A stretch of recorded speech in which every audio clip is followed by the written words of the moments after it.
मेरे class 11th NEET JEE के students. आज हम आपको एक न्यूमेरिकल करा रहे हैं। न्यूमेरिकल है कि mass of electron is 9.1 into 10⁻³ kg if its kinetic energy is 3.0 into 10⁻25 joule. Kinetic energy दे रखी है, मास दे रखा है। कैलकुलेट इट्स वेवलेंथ, आपको वेवलेंथ निकालना है। तो सबसे पहले आप देखिए, मास गिवन है, काइनेटिक एनर्जी गिवन है। आपको पता है काइनेटिक एनर्जी का फार्मूला होता है ½ mv²। इससे v निकाल लो, क्योंकि m गिवन है, काइनेटिक एनर्जी गिवन है, तो v आ जाएगा √2 kinetic energy upon m। Kinetic energy की वैल्यू रख देना, m की वैल्यू रख देना, तो v आ जाएगा।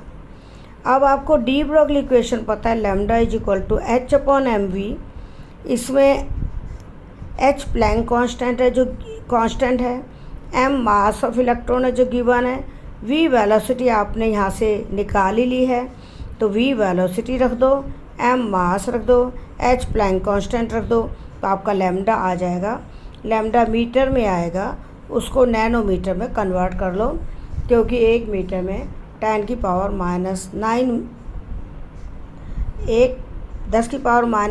मीटर को 1 नैनोमीटर कहेंगे।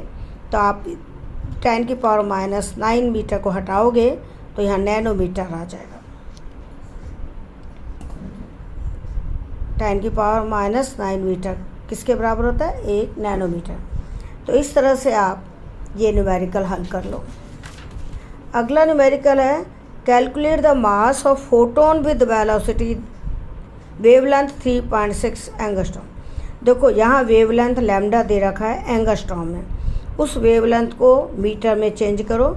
जब एंगस्ट्रॉम को मीटर में बदलते हैं तो 10⁻⁻10 से मल्टीप्लाई करेंगे, क्योंकि 1 एंगस्ट्रॉम बराबर होता है 10⁻⁻10 मीटर। तो फोटोन का लैम्डा दिया हुआ है, मास निकालना है, तो डी ब्रोगली इक्वेशन लगा दो। Lambda is equal to h/mv। h constant है जिसकी वैल्यू आपको याद रखनी है, m मास है जो हमें कैलकुलेट करना है, v वेलोसिटी है, और वेलोसिटी फोटोन के लिए वही होती है जो लाइट की वेलोसिटी है। तो v वेलोसिटी तो आपको लाइट की वेलोसिटी रखनी है, 3 × 10⁸ मीटर पर सेकेंड। तो देखिए v की जगह तो आप लाइट की वेलोसिटी रखोगे, h कांस्टेंट है, लैम्डा गिवन है जिसको एंगस्ट्रॉम को मीटर में बदलना है। तो इस तरह से आप मास निकाल सकते हो। तो वेलोसिटी ऑफ फोटोन होगा velocity of light. All the best, thank you.